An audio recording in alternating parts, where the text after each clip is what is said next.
హల్లెలూయా. ప్రభునందు ప్రియ సహోదరి సహోదరులారా, దేవుని యొక్క అద్వితీయమైనటువంటి కృప మనందరికీ కూడా సదాకాలము తోడైండును గాక. ఆమేన్. ఈ సమయంలో ఈ పునరుత్థాన దినాన దేవుని యొక్క వాక్య భాగము మనమందరం కూడా ధ్యానం చేద్దాం.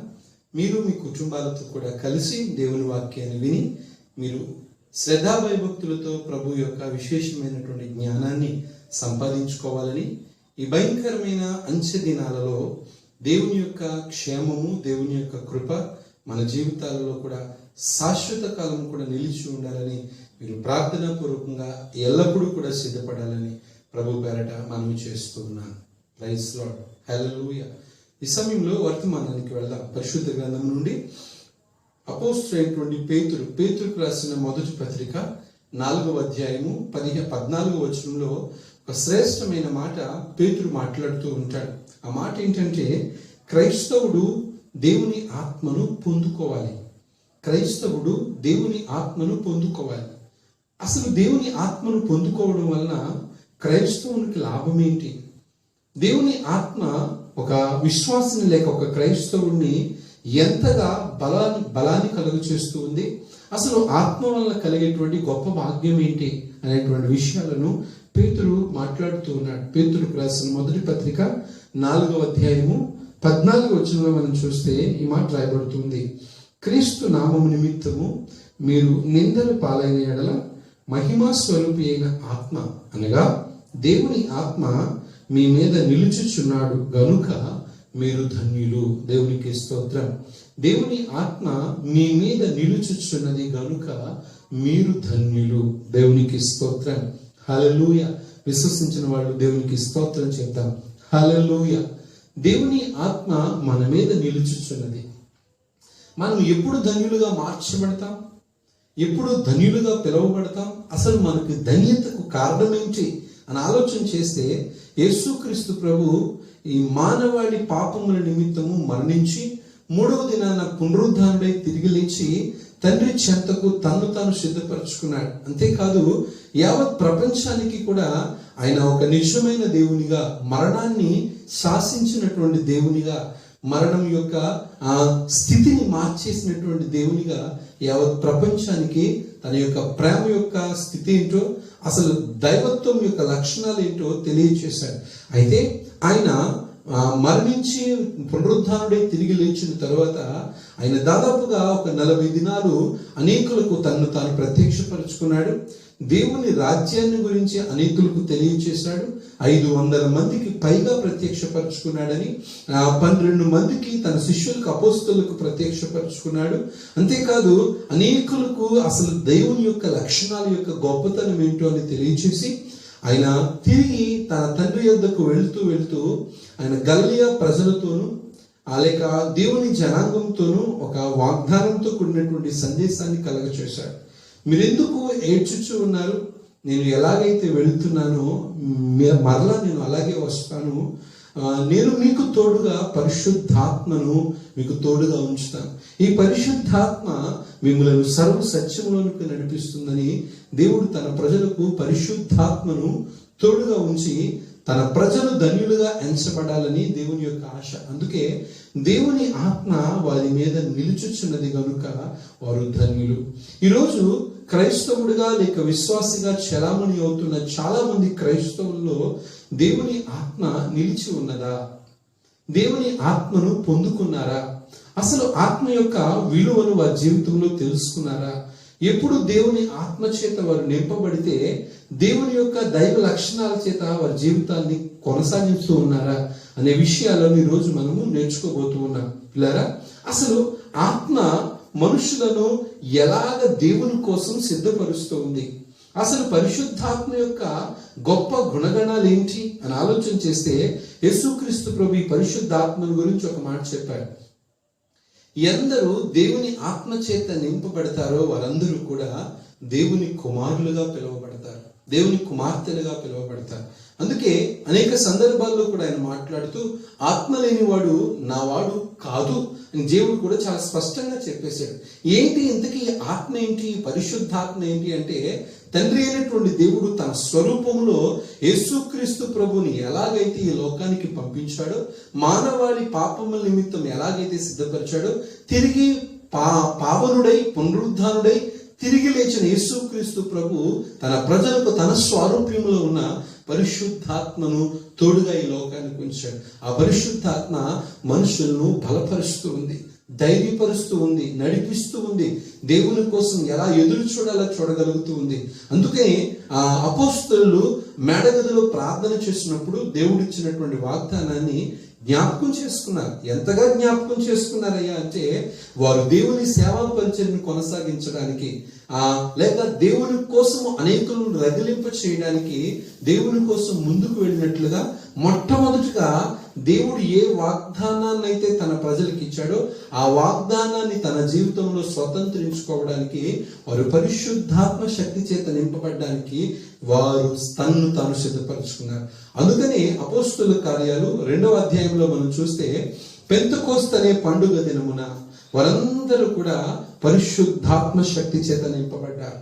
ఆత్మ అగ్ని జ్వాలలుగా విభజించబడి ప్రతి ఒక్కరి మీద వ్రాలగా వారందరూ కూడా ఆత్మ పూర్ణులైరి అని రాయబడి ఉంది. అనగా పరిశుద్ధాత్మ శక్తి మనుషుల్ని ఏం చేస్తుంది అంటే, దేవుని కోసము ఏ విధమైనటువంటి జీవితాన్ని సిద్ధపరచుకుంటుంది అనే విషయాలు ఈనాటి ప్రతి క్రైస్తవుడు కూడా తెలుసుకోవాలి. ఈరోజు చాలా మంది అసలు ఆత్మ యొక్క విలువను తెలుసుకోకుండా, అసలు ఆత్మ యొక్క నడిపింపును తెలుసుకోకుండా, ఆత్మ బలం యొక్క శక్తిని తెలుసుకోకుండా ఎందుకో దేవుని మందిరానికి వస్తారు, అసలు పరిశుద్ధాత్మ యొక్క అనుభవాన్ని పొందుకోరు, ఎందుకో వస్తారు, ఎందుకో వెళ్తారు, వారి జీవితాన్ని ఏదో రకంగా కొనసాగించేస్తూ ఉంటారు తప్ప అసలు ఆత్మ యొక్క గొప్పతనం ఏంటో ఒక్కసారి నువ్వు రుచి చూడగలిగినట్లయితే తప్పక నా దేవుడు ఆత్మ చేత నిన్ను నింపుతాడు. అందుకే పేతురు అంటూ ఉన్నాడు కదా, వారు దేవుని ఆత్మ చేత నింపబడ్డారు, వారు ధన్యులుగా మార్చబడ్డారు. దేవునికి స్తోత్రం.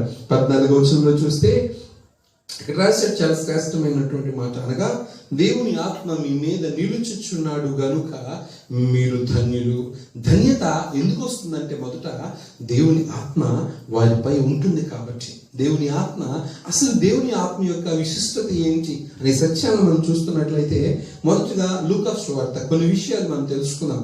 లూకా సువార్త 1వ అధ్యాయము,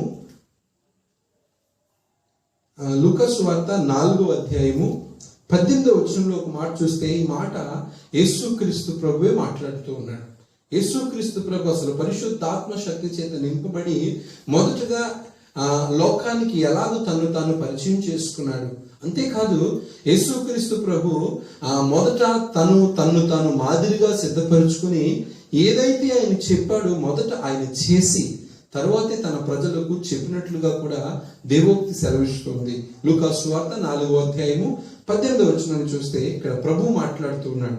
ప్రభు ఆత్మ నా మీద ఉన్నది, బీదలకు స్వార్థ ప్రకటించుటకై ఆయన నన్ను అభిషేకించెను, చెరలోనున్న వారిని విడిపించుటకును, గుడ్డి వారికి చూపును ప్రకటించుటకును, నలిగిన వారిని విడిపించుటకును, ప్రభువు హితవస్త్రము ప్రకటించుటకును ఆయన నన్ను పంపి ఉన్నాడు. అనగా మొదట దేవుని ఆత్మ మన మీద ఉండాలి. ఆ దేవుని ఆత్మ మొదట యేసుక్రీస్తు ప్రభు మీద ఉంది.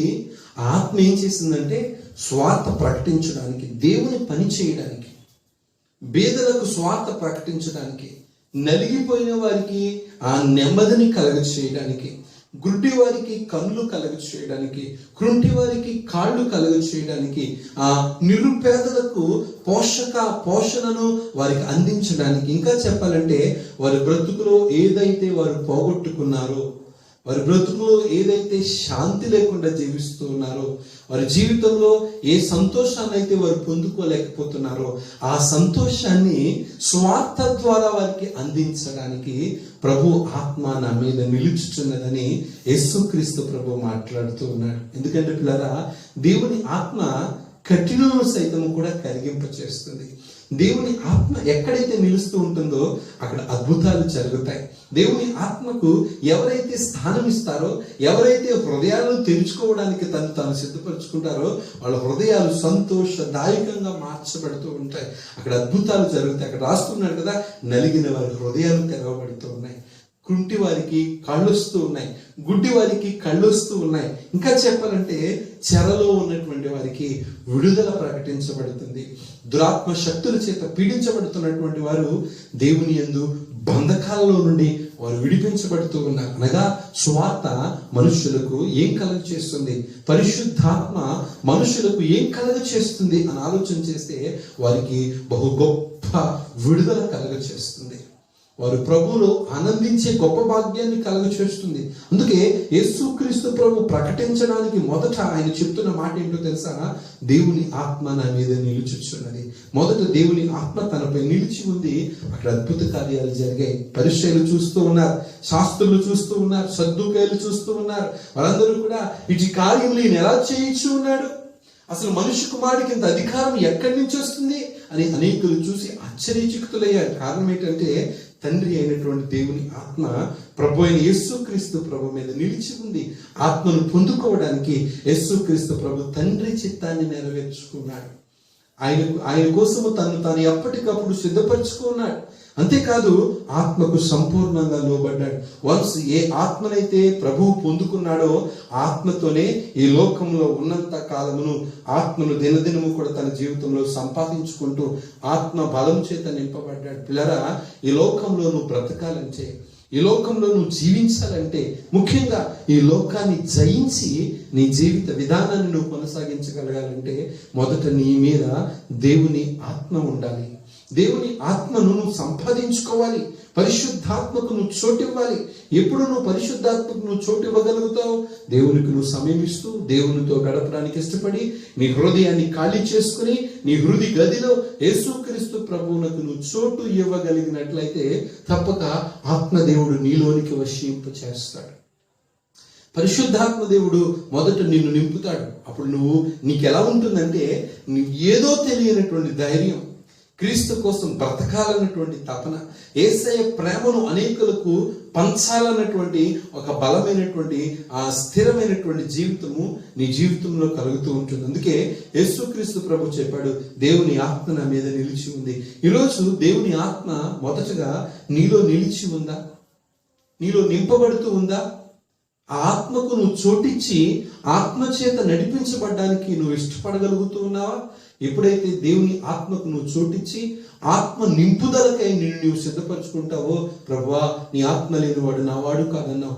ఎందరు దేవుని ఆత్మ చేత నింపబడరో వారందరూ దేవుని కుమారులుగా పిలవబడరని చెప్పావు. నాయనా, ఏదో ఎన్నో సంవత్సరాల నుంచి క్రైస్తవ్యాన్ని తీసుకున్నాను, కానీ ఎన్నో సంవత్సరాల నుంచి క్రైస్తవుడుగా బ్రతుకుతున్నాను, కానీ ఆత్మ అనుభవాలు లేకుండా, ఆత్మ నింపుదల లేకుండా, ఆత్మ నడిపింపు లేకుండా నేను బ్రతుకుతున్నానని నువ్వు బాధపడుతున్నట్లయితే, ఇదిగో ఈ క్షణమే నా ప్రభు చెప్తూ ఉన్నాడు, దేవుని ఆత్మ చేత నువ్వు నింపబడ్డానికి ఇష్టపడు.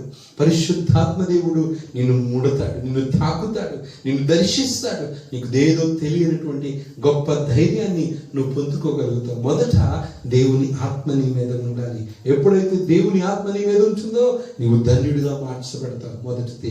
రెండో విషయాన్ని గమనించినట్లయితే యోహాను సువార్త 3వ అధ్యాయము, యోహాను సువార్త 3వ అధ్యాయము 6 నుంచి 8 వచనాలు మనం చూస్తే ఇక్కడ ఒక శ్రేష్టమైన మాట కనిపిస్తుంది. దేవుని ఆత్మను మనం పొందడానికి మనలో ఉండవలసినటువంటి రెండవ లక్షణం, దేవుని ఆత్మ మన మీద నిలిచి ఉన్నదంటే మనం చేయాల్సినటువంటి రెండవ లక్షణం, శరీర మూలముగా జన్మించినది శరీరమును, ఆత్మ మూలముగా జన్మించినది ఆత్మనై ఉన్నది. మీరు కొత్తగా జన్మింపవలన నేను నీతో చెప్పినందుకు ఆశ్చర్యపడవద్దు. గాలి తనకిష్టమైన చోటను విసురును, నీవు దాని శబ్దమును విందువే గాని అది ఎక్కడి నుండి వచ్చినో ఎక్కడికి పోవునో నీకు తెలియదు. ఆత్మ మూలముగా జన్మించిన ప్రతి వాడును అలాగే ఉండునని ప్రభువు చెప్పను. దేవునికి స్తోత్రం. రెండవదిగా, ప్రభు ఆత్మ నీ మీద నిలిచి ఉన్నది అంటే ఆత్మ నువ్వు క్రొత్తగా జన్మించేటువంటి అనుభవాన్ని నీకు కలుగ చేస్తుంది. అసలు క్రొత్తగా జన్మించడం అంటే ఏంటి? అక్కడ ఒక నికోదేము అనేటువంటి ఒక వ్యక్తి పరిచయుడు కనిపిస్తూ ఉన్నాడు. ఆ పరిచయుడు ధర్మశాస్త్రాన్ని బాగా తెలుసుకున్నవాడు. మంచివాడే ఒక మాటగా చెప్పాలంటే. కానీ ఆయన చెప్తున్నటువంటి సత్యం ఏంటంటే, మాట్లాడుతూ ఉన్నాడు, యేసుక్రీస్తు ప్రభు బోధన విని ఆ బోధన లక్ష్య పెట్టి ఆ బోధన ఎరిగి యేసుక్రీస్తు ప్రభు దగ్గరకు వచ్చి, అయ్యా నిత్య జీవం పొందాలంటే నేనేం చేయాలి, నీ రాజ్యాన్ని చేరాలని నేనేం చేయాలంటే ఆయన చెప్తూ ఉన్నాడు కదా, ఆయన మాట్లాడుతూ ఉన్నాడు కదా, ఇదిగో ఒకడు క్రొత్తగా జన్మించాడు. క్రొత్తగా జన్మించడం ఏంటి? తల్లి గర్భంలోకి నేను వెళ్ళి నేను మరలా రావాలి బయటికి, లేకపోతే నా తల్లి మరలా నన్ను రెండోసారి కనాలా అని అడుగుతూ మాట్లాడుతూ ఉన్నాడు. కానీ క్రొత్తగా జన్మించడం అంటే తన పాపపు జీవితాన్ని విడిచిపెట్టి క్రొత్త జీవితాన్ని కొనసాగించడమే క్రొత్తగా జీవించేటువంటి అనుభవం. అని మాట్లాడుతూ క్రొత్తగా ఆత్మ మూలముగా జన్మించాను. అక్కడ శరీర మూలముగా జన్మించినది శరీరమును, ఆత్మ మూలముగా జన్మించినది ఆత్మైన ఉన్నదని అక్కడ తేటగా రాయబడుతుంది. గాలి తనకి ఇష్టమైన చోటుకు వెళ్ళిపోతూ ఉంది. కానీ దేవుని బిడ్డలు దేవుని పక్షంలో నిలవబడడానికి క్రొత్త అనుభవాలతో వారి జీవితాన్ని కొనసాగించగలగాలి. ఆత్మ నీ మీద నిలిచి ఉన్నది అంటే నువ్వు ఆత్మ మూలముగా జన్మించగలగాలి, ఆత్మతో నువ్వు నడిపించబడగలగాలి. అనగా నీలో క్రొత్త అనుభవాలు కావాలి, పాతవి మర్చిపోవాలి, పాత రోత జీవితాన్ని నువ్వు విడిచిపెట్టగలగాలి, దేవుని కోసము భయభక్తులతో కలిగినటువంటి జీవితాన్ని కొనసాగించగలగాలి. ఈరోజు ఎందరూ దేవుని క్రొత్త అనుభవం చేత నడిపించబడుతూ ఉన్నారు, క్రొత్తగా జన్మించేటువంటి అనుభవంలో ఉంటూ ఉన్నారు. ఒక్కసారి ఆలోచన చేయండి. ఎప్పుడు పాత చింతకాయ పచ్చడిలాగా, ఎప్పుడు పాత జీవితమే, ఎప్పుడు ఒక మృక్కుబిడిగా చేసినటువంటి పాత ప్రార్థన అనుభవమే, ఎప్పుడు నాకు ఇది కావాలి అది కావాలని అపేక్షించడమే, కోరుకోవడమే, ఎప్పుడు దేవుని సన్నిధిలో కూర్చుని ఏడ్చే విధంగా ప్రార్థన చేయడమే తప్ప క్రొత్త అనుభవాలతో నువ్వు నింపి నడిపించబడ్డం లేకపోతున్నావు అంటే కారణం ఏంటో తెలుసా? దేవుని ఆత్మతో నువ్వు నింపబడడం లేదు, దేవుని ఆత్మ నీపై నిలిచి ఉండడం లేదు. అందుకే నువ్వు క్రొత్తగా దేవుని కోసం జన్మించలేకపోతూ ఉన్నావు. దేవుని కోసం బ్రతకాలి, దేవుని యొక్క విశిష్టమైనటువంటి జ్ఞానాన్ని అనుదినము సంపాదించుకోవడానికి నిన్ను పరితపించుకోవాలి. క్రైస్తవుడు దేవుని ఆత్మను పొందుకోవాలి. విశ్వాసిగా పిలువబడుతున్న వాడు అసలు ఆత్మ యొక్క గొప్పతనం ఏంటో తన జీవితంలో సంపూర్ణంగా తెలుసుకున్నప్పుడు మాత్రమే వాడు క్రొత్తగా జన్మించగలుగుతాడు. వాడి క్రియలు మారిపోతాయి, వాడి మాట తీరు మారిపోద్ది, వాడి పద్ధతి మారిపోద్ది, వాడి ప్రవర్తన మారిపోద్ది. నిత్యము దేవుని కృపలో వాడు ఆనందిస్తూ వర్ధిల్లుతూ ఉంటాడు. పిల్లరా, అటు కొత్త అనుభవాలు మీ జీవితాల్లో ఉండగలిగినట్లయితే మీరు ధన్యులుగా ఎంచబడతారు. మొదటి అనుభవం, మొదట దేవుని ఆత్మ మీలో ఉండాలి, అప్పుడు మీరు ధన్యులుగా ఎంచబడతారు. రెండవ అనుభవము క్రొత్తగా జన్మించేటువంటి అనుభవంలో నీవు ఉండాలి, అప్పుడు నీవు ధన్యులుగా మార్చబడతారు. మూడవ అనుభవాన్ని కూడా మనం చూద్దాం. మూడవ అనుభవం ఏంటంటే రోమీయులకు రాసిన పత్రిక 8వ అధ్యాయము. దేవుని ఆత్మను పొందాలి, దేవుని ఆత్మతో నీవు నింపి నడిపించబడాలి. రోమీయులకు రాసిన పత్రిక 3వ అనుభవం 8వ అధ్యాయము 14వ వచనాన్ని మనం చూద్దాం. ఇక్కడ అపోస్తలుడైనటువంటి పౌలు మాట్లాడుతూ ఉన్నాడు. రోమీయులకు రాసిన పత్రిక 8వ అధ్యాయం 14వ వచనం. ఆత్మచేత, దేవుని ఆత్మచేత ఎందరు నడిపింపబడుదురో వారందరూ దేవుని కుమారులయ్యుందురు. ఎలయనగా మరలా భయపడుటకు మీరు దాస్యపు ఆత్మను పొందలేదు గాని దత్తపుత్రాత్మను పొందితిరి. ఆత్మ కలిగిన వారమై మనము అబ్బా తండ్రి అని మొరపెట్టుచున్నాం. మనము దేవుని పిల్లలమని ఆత్మ తానే మన ఆత్మతో కూడా సాక్ష్యం ఇచ్చుచున్నాడు. మనము పిల్లలమైతే వారసులు, అనగా దేవుని వారసులు, క్రీస్తుతో కూడా మహిమ పొందుటకు ఆయనతో శ్రమపడిన యెడల క్రీస్తుతోడి వారము. దేవునికి స్తోత్రం. మూడో అనుభవం ఏంటంటే దేవుని ఆత్మ చేత నడిపించబడేటువంటి అనుభవంలో ఉండాలి. మొదట దేవుని ఆత్మతో నింపబడాలి, రెండవది క్రొత్త అనుభవం చేత నడిపించబడాలి, మూడవది ఆత్మ చేత నడిపించబడేటువంటి అనుభవంలో నీవు ఉండగలగాలి. ఇక్కడ రాయబడుతుంది, దేవుని ఆత్మ చేత ఎందరూ నడిపింపబడుదురో వారందరూ దేవుని కుమారులుగా పిలువబడతారు. ఇప్పుడు దేవుని కుమారులుగా, దేవుని కుమార్తెలుగా పిలువబడాలంటే దేవుని ఆత్మ యొక్క నడిపింపు అనుభవంలో ఉండగలగాలి. అనగా ఆత్మ, ఒకవేళ నువ్వు చెడ్డ మార్గాల గుండా వెళుతున్నట్లయితే ఆత్మ నిన్ను హెచ్చరిస్తూ ఉంటుంది, మనస్సాక్షి నిన్ను హెచ్చరిస్తూ ఉంటుంది. ఆ హెచ్చరిక ఎలాంటిదంటే, నువ్వు ఈ మార్గం గుండా వెళ్ళొద్దు, ఈ పని నువ్వు చేయవద్దు, ఇలా నువ్వు మాట్లాడవద్దు అని చెప్పి ఆత్మ ఎప్పటికప్పుడు హెచ్చరిస్తూనే ఉంటుంది. ఆ హెచ్చరిక నువ్వు లోబడి, అయ్యో నేను ఈ పని చేయకూడదు, నేను ఇలా మాట్లాడకూడదు, ఇలా నడవకూడదు అని చెప్పి ఆత్మ నడిపింపులో నీ జీవితాన్ని కొనసాగించి నువ్వు నడవగలిగినట్లయితే నీ త్రోవలు ఎప్పటికప్పుడు నా దేవుడు సరళం చేస్తాడు. ఇంకా చెప్పాలంటే ఆయన చేయి పట్టి వెన్ను తట్టి చక్కటి ఆలోచన చెప్పి తన ఆత్మ చేత నిన్ను నడిపిస్తాడు. ఎప్పటి వరకు తెలుసా? దేవుని రాకడ పర్యాంతం వరకు కూడా నీ మార్గాలు ముళ్ళత్రిప్పలైనా, నీ మార్గాలు మెట్టలైనా, నీ మార్గాలు లోతులైనా, అవి కొండల లాంటి మహాభయంకరమైనటువంటి పరిస్థితులైనా, యెషయా గ్రంథంలో దైవజనుడు అంటాడు కదా, మెట్టగా ఉన్న స్థలములను సరళం చేయండి. నువ్వు మెట్టగా ఉన్నటువంటి స్థలాల గుండా నువ్వు వెళ్తూ ఉన్నప్పటికీ కూడా నా దేవుడు నడిపించేటువంటి మార్గాలు ఎలా ఉంటాయంటే సురక్షితమైనటువంటి మార్గాలు, క్షేమకరమైనటువంటి మార్గాలు. ఈరోజు చాలా మంది ఎదురు చూస్తూ ఉన్నారు, అయ్యా మాకు క్షేమం కావాలయ్యా, మేము సరిగా నడవలేకపోతున్నామయ్యా, మా బ్రతుకులేంటో మాకు అర్థం కావడం లేదయ్యా అని చెప్పి చాలా మంది క్షేమం కోసం వెతుకుతూ ఉన్నారు. పిల్లరా, నేను అంటాను, నా యేసయ్య నీ చెయ్యి పట్టుకుని నడిపించబడేటువంటి అనుభవంలో ఏ కుటుంబం అయితే ఉంటుందో, ఏ సంఘం అయితే ఉంటుందో, ఏ విశ్వాస అయితే ఉంటాడో ఆ విశ్వాసి దేవుని ఆత్మ చేత నింపబడుతూ ఉంటాడు. వాడు ధన్యుడిగా మార్చబడుతూ ఉంటాడు. ఈరోజు దేవుని ఆత్మ చేత నీవు నడిపించబడుతూ ఉన్నావా? ఆత్మ నియమము, నీ పాప మరణముల నియమముల నుండి విడిపించినటువంటి నా దేవుని యొక్క కృప నీ జీవితంలో సదాకాలము కూడా తోడై ఉంటుందా? నా దేవునికి నువ్వు చోటిస్తూ ఉన్నావా? నా దేవుడు నడిపించేటువంటి మార్గంలో, సిద్ధపరిచినటువంటి మార్గంలో నువ్వు నడుస్తూ ఉన్నావా? ఇదిగో తినని త్రోవ, ఈ త్రోవ గుండా వెళ్ళు అని నా దేవుడు చెప్పాడు. యేసే మార్గము సత్యము జీవమని, ఆ మార్గం గుండా నేను నడవమని నా ప్రభువు చెప్పినప్పటికీ కూడా ఆ మార్గాన్ని విడిచిపెట్టి, ఆ మార్గాన్ని నిర్లక్ష్యం చేసి నీ బ్రతుకులో నీకు నచ్చిన మార్గాల గుండా నువ్వు కొనసాగించగలుగుతున్నట్లయితే ఒక్కసారి నీవు దేవుని ఆత్మ నీలో లేనట్లు నీవు ధన్యుడిగా మార్చబడలేనట్లు. కానీ నా దేవుడు చెప్తున్నాడు, నీవు దేవుని ఆత్మ చేత నువ్వు నింపబడాలి, నువ్వు ధన్యుడిగా మార్చబడాలి.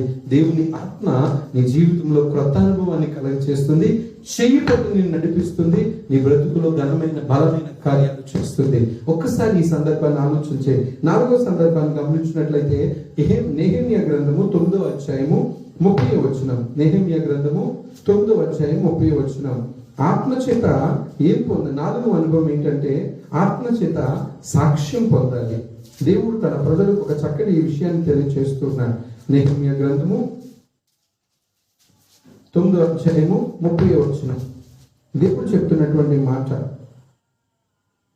నీవు అనేక సంవత్సరములు వారిని ఓర్చి నీ ప్రవక్త ద్వారా నీ ఆత్మ చేత వారి మీద సాక్ష్యం పలికితివి గాని వారు వినకపోయేది కాగా నీవు ఆయా దేశంలో ఉన్న జనుల చేతికి వారిని అప్పగించేవి. అయితే నీవు మహోపకారమై ఉండి వారిని నాశనం చేయక విడిచిపెట్టక ఉంటుంది. దేవునికి స్తోత్రం. పిల్లరా, ఆలోచన చేయండి. ఈ 4వ అనుభవం ఏంటంటే దేవుని ఆత్మ చేత నువ్వు సాక్ష్యాన్ని పొందాలి. అది ఎంత గొప్ప సాక్ష్యము అని ఆలోచన చేస్తే నా దేవుడు నీ పట్ల ఒక బలమైన సాక్ష్యం. వీరు విశ్వాసాన్ని స్థిరపరుచుకున్నారు, వీరు నమ్మకత్వాన్ని బలపరుచుకున్నారు, క్రీస్తులో వారి క్రైస్తవాన్ని చాలా జాగ్రత్తగా తట్టుకోగలిగారు అనేటువంటి ఒక బలమైనటువంటి సత్యము వారి జీవితాల్లో బలమైన కార్యాలు చేయగలుగుతూ ఉంటుంది. అందుకే నీ పట్ల నీ సంఘము, నీ పట్ల నీ సేవకుడు, నీ పట్ల పరిశుద్ధాత్మ దేవుడు, నీ పట్ల నా యేసుక్రీస్తు ప్రభు సాక్ష్యము పలికేటువంటి అనుభవం చేత నువ్వు నింపి నడిపించబడగలగాలి. ఈరోజు ఎందరూ పరిశుద్ధాత్మతో సాక్ష్యాన్ని పొందుకోగలుగుతూ ఉన్నారు. ఇక్కడ రాస్తూ నెహెమ్యా అంటున్నాడు కదా, నీవు అనేక సంవత్సరాలు వారిని ఓర్చి నీ ప్రవక్తల ద్వారా నీ ఆత్మ చేత వారి మీద సాక్ష్యము పలికితివి గాని వారు వినకపోయిరి. ఆత్మ సాక్ష్యము చెప్పుచున్నటువంటి సంగతులట. చెవి గలవాడు వినుగాక అని దేవుడు ప్రకటన గ్రంథంలో రాశాడు. నిజమే కదా, ఆత్మ నీపై సాక్ష్యం చెప్పాలి. వారి మనస్సాక్షి దేవుని కోసం సిద్ధపరుచుకుంది. వారు దేవుని కోసము వారి హృదయాంతరంగాలను సిద్ధపరుచుకున్నారు. వారు దేవుని కోసం నడిచారు, వారు దేవుని కోసం బ్రతికారు, వారు దేవుని కోసము వారి యొక్క సమస్తాన్ని కూడా అప్పగించుకున్నారు, సిద్ధపరుచుకున్నారు అని చెప్పి ఆత్మ చెప్పుచున్నటువంటి సాక్ష్యాన్ని చెవిగలవాడు వినడానికి ప్రయత్నం చేయగలగాలి. ఎందుకంటే పరిశుద్ధాత్మ దేవుడు నీ పట్ల ఒక బలమైన సాక్ష్యాన్ని చెప్పాలి, ఒక ఒక బలమైన సాక్ష్యాన్ని నీ విశ్వాస జీవితాన్ని బట్టి, లేక నీ నమ్మకత్వాన్ని బట్టి, లేక నీ యొక్క అడుగు జాడలను బట్టి, నీ క్రియలను బట్టి, నీ పద్ధతిని ప్రవర్తనను బట్టి సాక్ష్యము పలికేటువంటి అనుభవంతో నువ్వు నడిపించబడాలి. ఎప్పుడైతే నా దేవుడు నీ పట్ల సాక్ష్యం పలుకుతూ ఉంటాడో, ఒక సేవకుడు లేక సంఘము నీ పట్ల ఒక సాక్ష్యాన్ని పలుకుతూ ఉంటుందో, నీవు ధన్యుడిగా మార్చబడతావు. క్రైస్తవుడికి ఏం కావాలో తెలుసా? ఒక సాక్ష్యం కావాలి. మదిలో వాక్యం ఉండాలి, వీధిలో సాక్ష్యం ఉండాలి, ఒక గదిలో ప్రార్థన ఉండాలి. ఎప్పుడైతే క్రైస్తవుని జీవితంలో ఒక సాక్ష్యాన్ని పొందుకుంటాడో, ఆ సాక్ష్యమే వాడిని గొప్ప చేస్తూ ఉంది. ఆ సాక్ష్యమే వాడికి నీతిని కలగ చేస్తూ ఉంది. ఆ సాక్ష్యమే అనేకులు మారడానికి మార్గాలు సరళం చేస్తూ ఉంటాయి. అందుకే దేవుని ఆత్మ నా మీద నిలుచుచున్నది కనుక నువ్వు సాక్ష్యమును పొందుకునేటువంటి అనుభవంలో ఉండాలి. నువ్వు ధన్యుడిగా మార్చబడతావు. మొదట దేవుని ఆత్మతో నువ్వు నింపబడాలి. అది ఆత్మ క్రొత్త అనుభవంలో నువ్వు నడిపించబడాలి. మూడవదిగా దేవుని యొక్క మాటల చేత నువ్వు నడిపించబడడానికి ఇష్టపడాలి. నాలుగవదిగా ఆత్మ చేత సాక్ష్యమును పొందుకునేటువంటి అనుభవంలో నీవు ఉండగలగాలి. ఐదవ అనుభవాన్ని మనం చూడగలిగినట్లయితే ఇక్కడ చాలా స్పష్టమైనటువంటి మాట రాశాడు. ఎఫెసీయులకు రాసిన పత్రిక మొదటి అధ్యాయము, ఎఫెసీయులకు రాసిన పత్రిక మొదటి అధ్యాయము 3వ వచనాన్ని చూస్తే ఇక్కడ రాశాడు, మన ప్రభు అయిన యేసుక్రీస్తు యొక్క తండ్రి అయిన దేవుడు స్తుతింపబడును గాక. ఆయన క్రీస్తునందు పరలోక విషయంలో ఆత్మ సంబంధమైన ప్రతి ఆశీర్వాదమును మనకు అనుగ్రహించును. ఎట్లనగా తన ప్రియుని యందు తాను ఉచితంగా మనకు అనుగ్రహించిన తన కృపాబాహుళ్యమును బట్టి. 13వ వచనాన్ని కూడా మనం ఒక్కసారి చూస్తున్నట్లయితే ఆయన శ్రేష్టంగా రాశాడు, మీరును సత్యవాక్యమును అనగా మీ రక్షణ సువార్తను విని క్రీస్తునందు విశ్వాసముంచి వాగ్దానము చేయబడిన ఆత్మచేత ముద్రించబడితిరి. దేవునికి స్తోత్రం. ఐదవ అనుభవం ఏంటంటే, నువ్వు ఆత్మచేత నువ్వు నింపబడేటువంటి అనుభవంలో నువ్వు ఉంటున్నట్లయితే ఐదవ అనుభవము ఆత్మచేత ముద్రించబడాలి, అనగా దాఖలు చేయబడాలి. ఆత్మ నిన్ను తాకాలి. ఆత్మ నీ జీవితంలో ఒక స్టాంప్ వేయగలగాలి. అందుకే ఈ లోకంలో ఏ గెజిటెడ్ సైన్ పెట్టినా, లేకపోతే ఏ అధికారి సంతకం పెట్టినా, సంతకం పెట్టి దాని మీద ఒక స్టాంప్ వేస్తాడు. ఆ స్టాంప్ ఏంటో తెలుసా? ఇది చెల్లుతుంది అని చెప్పి. అదే స్టాంప్ అనేది లేకపోతే అది చెల్లదు. అందుకే నేనంటూ ఉన్నాను, క్రైస్తవ జీవితంలో నీవు ఆత్మచేత ముద్రించబడినటువంటి అనుభవంలో నీవు ఉండాలి. అప్పుడు నీవు ధన్యుడిగా మార్చబడతావు. నీవు ఆత్మచేత నింపబడాలి. ఆత్మ నీపై సాక్ష్యం పలకాలి. ఆత్మలో నువ్వు నడవాలి. ఆత్మ యొక్క క్రొత్త అనుభవాలతో నువ్వు కొనసాగించగలగాలి. ఇప్పుడు ఆత్మలో నువ్వు ముద్రించబడాలి. ఆత్మలో ముద్రించబడితే జీవ గ్రంథమందు నీకు పేరు రాయబడుతూ ఉంటుంది. ఆత్మ యొక్క ముద్ర నీలో ఉందో లేదో ఒక్కసారి పరిశీలన చేసుకో. ఎందుకంటే ఎందరు దేవుని ఆత్మచేత నడిపించబడతారో వారు దేవుని కుమారులుగా, కుమార్తెలుగా పిలువబడతారు. ఆ దేవుని బిడలుగా నువ్వు పిలువబడాలి అని ఒక ఆలోచన చేయగలుగుతున్నట్లయితే మొదట నువ్వు ఆత్మచేత ముద్రించబడిన అనుభవంలో నీవు ఉండగలగాలి. దేవుని ఆత్మలో నువ్వు ముద్రించబడ్డావా? దాఖలు చేయబడుతూ ఉన్నావా? విశ్వాసంలో స్థిరపరుచుకుంటూ ఉన్నావా? నమ్మకము కలిగి జీవించగలుగుతూ ఉన్నావా? ఆలోచన చేయి. ఎందుకంటే ఆత్మతో నువ్వు నింపబడేటువంటి అనుభవంలో ఉన్నప్పుడే లోకాన్ని జయించగలుగుతావు. లోకంలో ఉన్న కోరికలను జయించగలుగుతావు. లోక ఆశలను జయించగలుగుతావు. లోకము చేత ఎడవబడ్డానికి ఏమాత్రము కూడా నువ్వు ఇష్టపడవు కదా. దేవుని ఆత్మ యొక్క నడిపింపులో నీవు జీవితాన్ని కొనసాగించడానికి ఇష్టపడగలుగుతావు. ఐదవ అనుభవము దేవుని ఆత్మలో నువ్వు ముద్రించబడేటువంటి అనుభవంలో నీవు ఉండాలి. ఆరవ అనుభవాన్ని చూడగలిగినట్లయితే లూకాసు వార్త మొదటి అధ్యాయము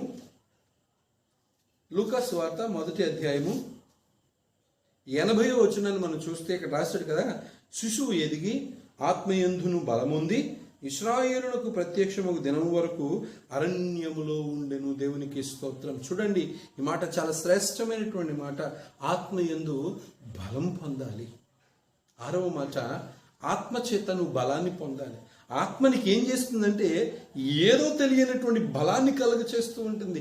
ఆ బలంతో నువ్వు దేవుని కోసం బ్రతుకుతావు, దేవుని కోసం చూస్తావు, దేవుని కోసం ఎదురు చూడగలుగుతావు. అనేకులను దేవుని ప్రేమ చేత నువ్వు నడిపించబడ్డానికి ఇష్టపడతావు. దేవుడు నన్ను దర్శించినటువంటి దినానికి నేను బలహీనుడను. ఎంత బలహీనుడంటే చాలా బలహీనుడను. కానీ ఏ క్షణమైతే దేవుని దర్శనం యొక్క ప్రత్యక్షత నేను అనుభవించగలిగానో అప్పుడు నేను పొందుకున్నటువంటి బలము లోకాన్ని సైతము కూడా ఏలగలిగినంత అంతటువంటి బలాన్ని నేను పొందుకోగలిగాను. పరిశుద్ధాత్మలో ఉండేటువంటి బలం అంత గొప్పది. Praise the Lord. దేవునికి స్తోత్రం. పిల్లరా, ఆత్మ నడిపింపు యొక్క అనుభవాలతో నీవు బలాన్ని పొందుకోవాలి. యేసుక్రీస్తు ప్రభు ఆయన 12వ ఏట యెరూషలేములోనికి వచ్చినప్పుడు ఆయన సువార్త ప్రకటించబడినటువంటి తర్వాత ఆయన బాల్యపు దశ మొదలుకొని యవ్వన కాలం వరకు కూడా ఆయన ఎక్కడున్నాడో తెలుసా? శిశువు ఎదిగి ఆత్మయందు బలం పొంది ఇశ్రాయేలులకు ప్రత్యక్షమగు దినం వరకు అరణ్యములో ఉండెను. ఆయన అరణ్యంలో దాదాపుగా 30 సంవత్సరాలు గడిపారు. దాదాపుగా 30 సంవత్సరాలు అరణ్యంలో గడిపి ఆత్మ బలముతో నింపబడ్డారు. ఆత్మశక్తి చేత నింపబడ్డారు. దేవుని యొక్క ఆ రాజ్యము ప్రత్యక్షపరచబడ్డానికి ఆత్మ బలము. అందుకే దేవుని వాక్యం చెప్తుంది, మనుషుడు రొట్టె వలన కాదు కానీ దేవుని నోట నుంచి వచ్చే ప్రతి మాట వలన బ్రతుకును. ఎందుకంటే దేవుని మాటలో బలం ఉందండి. ఆ బలము 1000 ఏనుగుల కంటే బలమైనటువంటి బలం. అందుకే పరిశుద్ధాత్మ శక్తి చేత వారు నింపబడినప్పుడు వారు బలం పొందుకొని అన్య భాషలు మాట్లాడగలిగారు. దేవుని కోసం ప్రకటించడం మాట్లాడగలిగారు. వారు ప్రకటిస్తున్నటువంటి ప్రకటనలు విన్నటువంటి వారు ఆశ్చర్యచకితులైపోయారు. కారణం ఏంటో తెలుసా? దేవుని బలం. ఆ బలాన్ని నువ్వు పొందుకోగలగాలి. అందుకే నువ్వు ఆత్మచేత నడిపించబడేటువంటి అనుభవంలో నీవు ఉంటున్నట్లయితే దేవుని కోసం బహు బలంగా ప్రయాసపడతావు, బలంగా ఎదురు చూస్తావు, బలమైన నిరీక్షణ కలిగి ఉంటుంది. 6వ అనుభవము, దేవుని ఆత్మచేత నువ్వు బలాన్ని పొందుకోవాలి. ఇక చివరి అనుభవం 7వ అనుభవాన్ని మనం గమనించినట్లయితే ఆత్మచేత నువ్వు ఏం పొందుకోవాలి అనే విషయాన్ని మనం చూద్దాం. అపోస్తుల కార్యాలు 11వ అధ్యాయము. అపోస్తుల కార్యాలు 11వ అధ్యాయము 28వ వచనాన్ని మనం చూస్తున్నట్లయితే ఇక్కడ ఒక చక్కటి మాట రాయబడి ఉంది. వారిలో అగబు అను ఒకడు నిలువబడి భూలోకమంతటా గొప్ప కరువు రాబోచున్నదని ఆత్మ ద్వారా సూచించాను. ఈ మాటను గమనించాను. ఆత్మచేత నువ్వు నింపి నడిపించబడగలిగినట్లయితే రాబోవు కరువును నువ్వు ముందుగా గ్రహించగలుగుతావు. వన్స్ ఆత్మతో నువ్వు నింపబడగలిగినట్లయితే జరగబోయేటువంటి విషయాలను దేవుడు ముందుగానే బయలుపరుస్తూ ఉంటాడు. బైబిల్ గ్రంథంలో అనేక సత్యాలు ఇమిడి ఉన్నాయి, దాచబడ్డాయి. ఆత్మచేత జరగబోయేటువంటి సత్యాలను దేవుడు ముందుగా బయలుపరిచాడు. ఆత్మచేత అనేక సంగతులను తన ప్రజలకు ముందుగా సూచింపచేసి బహు జాగ్రత్త పడమన్నాడు. అందుకే పిల్లరా, మనం ఎంత ధన్యులమంటే జరగబోయేటువంటి విషయాలను దేవుడు ముందుగా బయలుపరిచి ప్రకటన గ్రంథాన్ని సిద్ధపరిచి ఆ ప్రకటన గ్రంథంలో ఉన్నటువంటి సత్యాలను నీవు నేను తెలుసుకోవాలని రాబో ఉగ్రతలో నుండి తప్పించబడ్డానికి నా దేవుడు ముందుగానే జాగ్రత్త పడమని నీకు నాకు సూచనలు జారీ చేశాడు. ఒక మాట చెప్పాలంటే ఆత్మచేత జరగబోయేటువంటి సంగతులను గ్రహించగలుగుతావు, జరగబోయేటువంటి సంగతులను నువ్వు ముందుగానే తెలుసుకోగలుగుతావు, నీ జీవితాన్ని కట్టుకోగలుగుతావు. ఎందుకు అంటే దేవుని ఆత్మ నీలో లేకపోతే నువ్వు దేవుని బలాన్ని పొందుకోలేవు, దేవుని కోసం నడిపించబడలేవు, దేవుని కోసం ఎదురు చూడలేవు, ఆయన నడిపింపులో నువ్వు నడవలేవు, ఆత్మలో నువ్వు ముద్రించబడలేవు. ఇంకా చెప్పాలంటే జరగబోయేటువంటి సంగతులను నువ్వు ఏమాత్రము కూడా తెలుసుకోలేవు. కొత్త అనుభవాలతో కూడా నువ్వు నడిపించబడలేవు. ఇది ఎప్పుడో తెలుసా? దేవుని ఆత్మ యొక్క విలువని బ్రతుకులను నువ్వు అనుభవించలేకపోతే.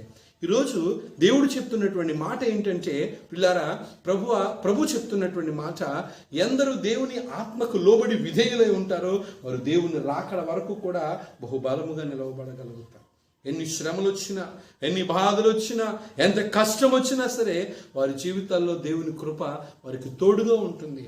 నీవు కూడా ఇలాంటి భయంకరమైనటువంటి దినాల్లో దేవుని ఆత్మను పొందాలని, ఆత్మ యొక్క విలువను తెలుసుకోవాలని, నీవు కూడా ఆత్మతో ముద్రించబడాలని, ఆత్మతో నడిపించబడాలని, జరగబోయే వాటిని ముందుగా తెలుసుకోవాలని, అసలు ఆ దేవుని కృపలో నీవు నిత్యము వర్ధిల్లుతూ ఆత్మ యొక్క నియమము చేత నువ్వు నడిపించబడాలని నీవు సిద్ధపరచుకోగలిగినట్లయితే పిల్లరా, నీవు ధన్యుడిగా మార్చబడతావు. అందుకే పేతురుకు రాసినటువంటి పత్రికలో ఆయన మాట్లాడుతూ ఇలా అన్నాడు కదా, దేవుని ఆత్మ నీ మీద నిలుచుచున్నాడు గనుక మీరు ధన్యులు. ఈరోజు నువ్వు ధన్యుడువా లేక అన్యుడువా? ధన్యుడు అంటే దేవుని ఆత్మ నీపై ఉంటుంది.